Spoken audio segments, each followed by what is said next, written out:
A partir de hoje, a partir desse momento, você vai acompanhar aqui no nosso Alterosa em Alerta uma série de reportagens que vai falar sobre a violência e as suas vítimas. Nós queremos discutir o quê? A dor, a saudade e o sofrimento.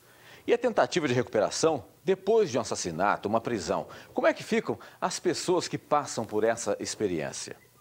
Como reconstroem a vida as famílias que perdem alguém de forma brutal? Como reagem pais quando descobrem que os filhos foram levados pela criminalidade? Na nossa primeira reportagem de hoje, Michele Pacheco vai mostrar os órfãos dessa violência. E é claro, você vai acompanhar com muita atenção, porque hoje em dia, infelizmente, isso bate na porta de todos nós. Acompanhe na tela do Alerta.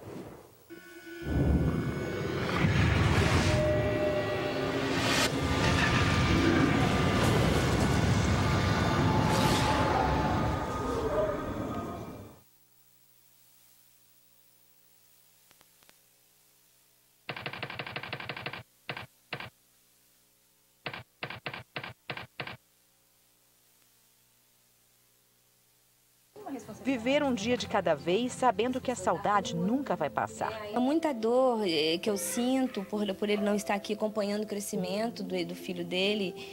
E eu fico pensando, Senhor, se ele estivesse aqui, como que seria a vida melhor dele? Eu fico, nossa, sem explicação, uma dor muito grande. O filho da Cirlei foi assassinado há 3 anos depois de uma briga. Ela ainda chorava a morte do Ivo quando o neto nasceu. A avó-mãe teve que guardar o sofrimento no fundo do coração para criar o menino. Ela conta com o apoio da família, mas fica em dúvida sobre a forma correta de falar sobre o passado. E não começou aquela coisa, cadê o papai, cadê meu pai? Não começou ainda a perguntar. Porque quando ele começar a perguntar, eu vou ter que ver como que eu vou começar a falar com ele.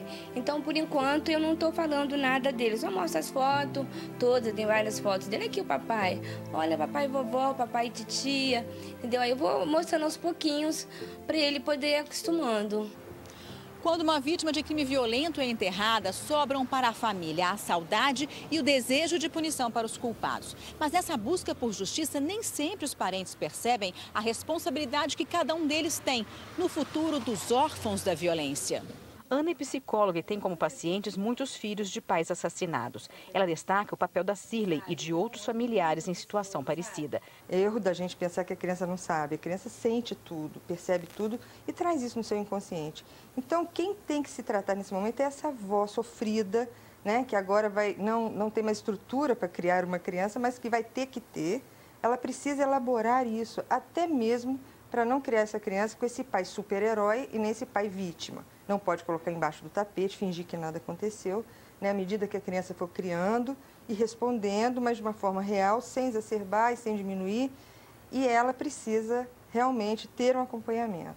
Que ela se trate, né? Que ela consiga trabalhar a saúde física e mental dela, porque ela, nesse momento, é a pior prejudicada. Porque essa criança ainda não tem essa compreensão, embora ela sinta. Se o Bruno vai conhecer o pai pelas histórias contadas pela avó, as filhas da Jomara crescem com 2 tipos de lembranças. De um lado, a saudade da convivência e do outro, a imagem do pai matando a mãe na frente delas. O cara pega, mata a minha irmã com 6 facadas na frente das crianças. No começo elas fizeram tratamento com psicóloga e tudo, tiveram acompanhamento. Hoje em dia a mais velha está bem e a mais nova é que dá um pouco de problema. Ana alerta para as consequências na vida de filhos que testemunharam atos de violência entre os pais. É muito perigoso realmente, porque é um trauma profundo, né? Porque de repente a criança vai crescer elaborando isso, todo mundo preocupado com ela, a família, todos tratando dela, mas não tratou da avó, não tratou do avô, daquelas pessoas que ficaram muito magoadas, também traumatizadas. Então essas pessoas correm o risco de super proteger essa criança e não deixá-la esquecer do fato, sempre relembrando. Esse é o grande perigo. A pessoa tem que fazer um tratamento multidisciplinar o mais rápido possível. Apontar! Fogo! E quando os pais morrem cumprindo o dever, como o Edilson. Ele foi morto em serviço numa emboscada em Tocantins. Os filhos ficaram sabendo da mobilização policial para prender os assassinos. Mas será que a sensação de justiça feita basta? Vai depender muito da estrutura emocional desse herdeiro, né? Tem os mais fragilizados, que vão querer se tornar justiceiros, que correm o risco de ter já um comprometimento depressivo, né? E piorar isso tudo, ou um comprometimento de pânico, e desenvolver essas síndromes, né? e desencadeá-las, ou não, ou criar o efeito contrário. Eu nunca vou lidar com a violência, eu nunca vou ser violento, né? Eu vou trabalhar em prol da paz. Então, tem grandes expoentes aí que tiveram casos trágicos, né, familiares, que desenvolveram o contrário. Mas é um risco.